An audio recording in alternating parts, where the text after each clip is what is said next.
Why are you taking legal action against the Journal? Because, and they mentioned this 2 days ago, if they have something, they should say it. And I'm not asking for the source, right? I understand how it works. Not the source. But give us the name, give us a phone number, and explain to us what you did to make sure that it was true before printing something that can destroy lives, careers. They have that obligation to do that. You cannot just put things like that on a paper and accuse people. That's not our society. That's not us Quebecers. We're better than that. Okay. That's from today's press conference called a little earlier this afternoon by Pablo Rodriguez, again addressing this whole scandal, whatever we're calling it today, with respect to Marois Risky being suspended, with Spencer, whatever, Geneviève Ants being let go. There's so much up in the air in this story. I'm not quite sure where to begin. So Tom Mulcair is standing by. Tom, this idea of, going after the Journal de Montréal and having them reveal their sources, but he says not names, just sources. What's this mean? What's the idea here exactly, as far as you see it? Actually said not sources, just names. But look, this is a sideshow to the main event. The main event is Marois Risky firing her chief of staff, and it's worth repeating. It was not Pablo Rodriguez's chief of staff. He's not a member of the National Assembly. He doesn't have any budgets for himself. He therefore cannot have any employees. He has no authority over this person. It was Marois Risky's chief of staff. What came out yesterday is that the chief of staff in question had said, well, I'm going to ask Marois Risky to withdraw this or to act, and she's got 24 hours to do it. Risky sent a lawyer's letter back and affirmed the following things. She said, I said to my chief of staff that I wanted her to verify whether certain expenses were allowed, and to do that verification with an authority within the National Assembly called the Ethics Commissioner. That person did not do that. Risky organized, she said in her letter, she claims to have organized a meeting with the chief of staff that she refused to attend, and then she said, this is insubordination, and I'm terminating you for that grave fault. Now, the real question behind that is, was there spending of budgets of the National Assembly for someone that was not a member of the National Assembly? And that's a key question that will eventually have to be answered. Then we move forward to the firing. There are people who are saying, well, for example, you have to respect this and that and the other thing. This is a very different place to be working at the National Assembly, and you're not allowed to have staff on the budget of the National Assembly under you if you're not a member, and that's the key thing here, not to forget. With regard to the sideshow around these text messages, there was a radio station that claimed that they knew who they were between, and they have apparently, that radio station is under the Cogeco banner, they've apparently been threatened with a lawsuit, and as has Marois Risky. So instead of getting a lid on this thing, the Liberals seem to be intent on dragging it out, because the minute you say lawsuit and the minute you say procedures, you're talking about something that could easily, almost certainly drag on to the next election. And every time you do that, you raise all the ethical questions that are precedent to the whole thing. So it's one thing to say that they're asking the Journal de Montréal to do this and that. And full disclosure, I write at the Journal de Montréal. My weekly column is there today.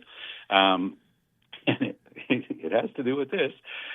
So I think that I had to get that on the table so somebody doesn't claim, well, he's not a neutral observer. I think I am capable of being a neutral observer on this stuff because I've been a member of the National Assembly. I've been a deputy House leader in the National Assembly. I know the constitutional rules, I believe, and whatever conventions might exist. But I insist on the fact that Mr. Rodriguez could not have been the employer of Ms. Heinz because she was being paid by the National Assembly, and he is not a member of the National Assembly. Take it from there, and we'll see where this thing goes. Threats against newspapers and everything, maybe it's going to produce some effect, but in my experience, the old saying that you don't start a fight with somebody who buys ink by the barrel usually winds up applying.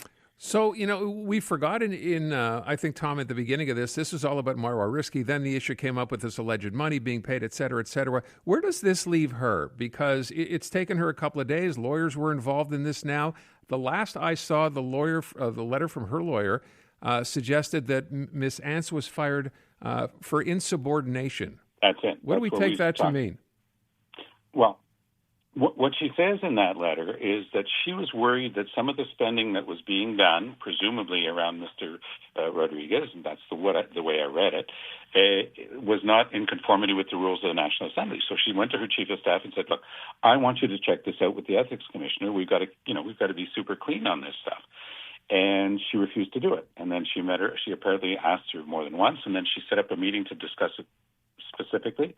And according to the letter from Risky, Heinz refused to come to the meeting, and so she fired her for insubordination and for what she considered, otherwise serious failings.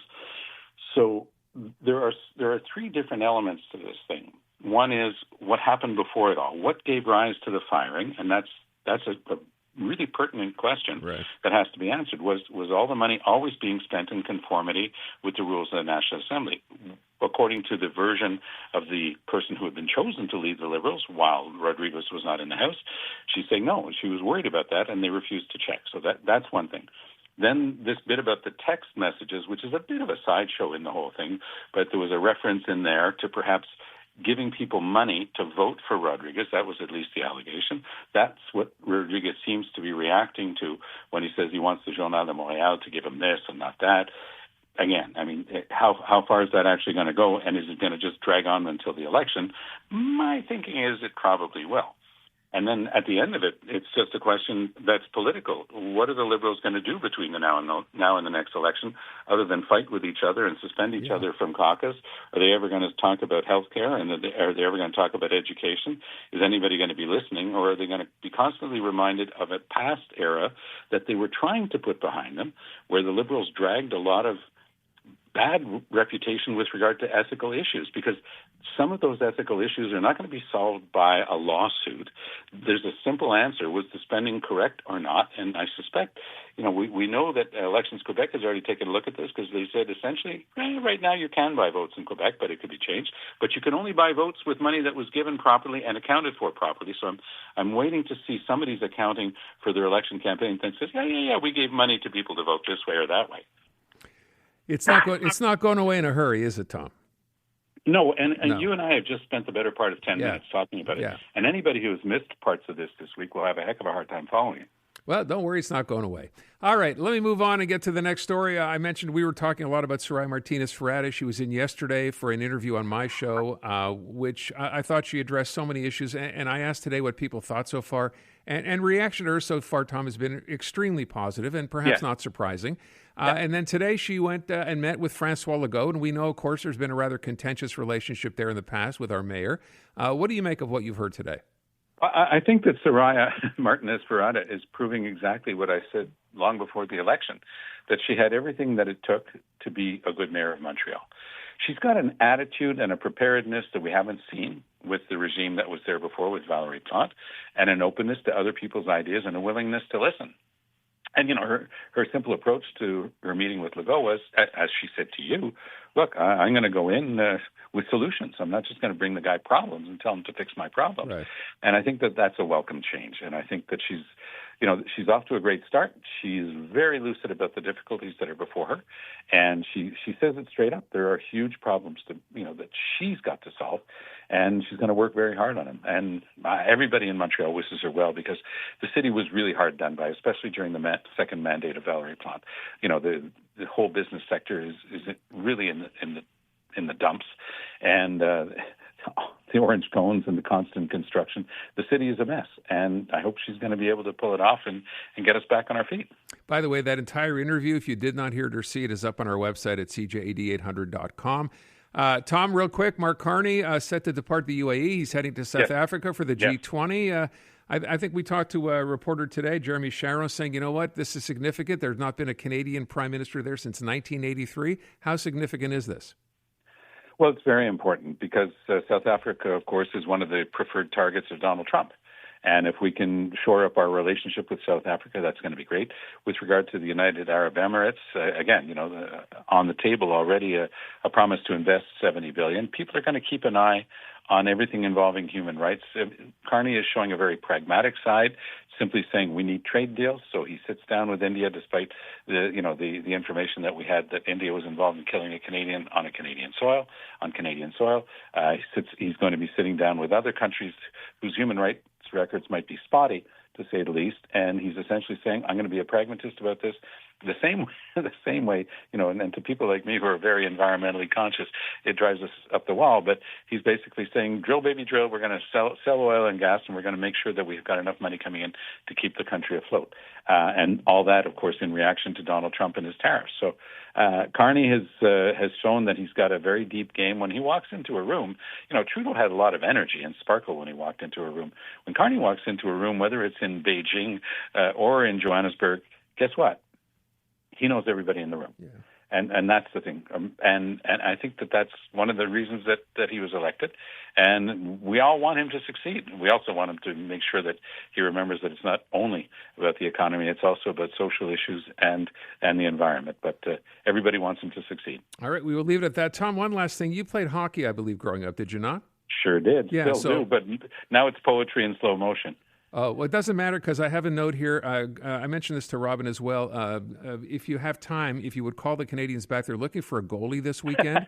So if you have the time, if you're in town tomorrow night, if you want to stop by the Bell Center. Well, given my girth, I could take up more of the net than most of the ones that are there. So, that actually might help. So, all right. You have a good weekend. All the best. Take care. There you go. I'm Luke Wilson. Join me each week for Film Never Lies. Since retiring from the NFL, I've had a lot on my mind, and now I've got my own show. So if you're tired of lazy takes, if you want honest conversations, join us each week. Film Never Lies, available on all TSN platforms and the iHeartRadio app.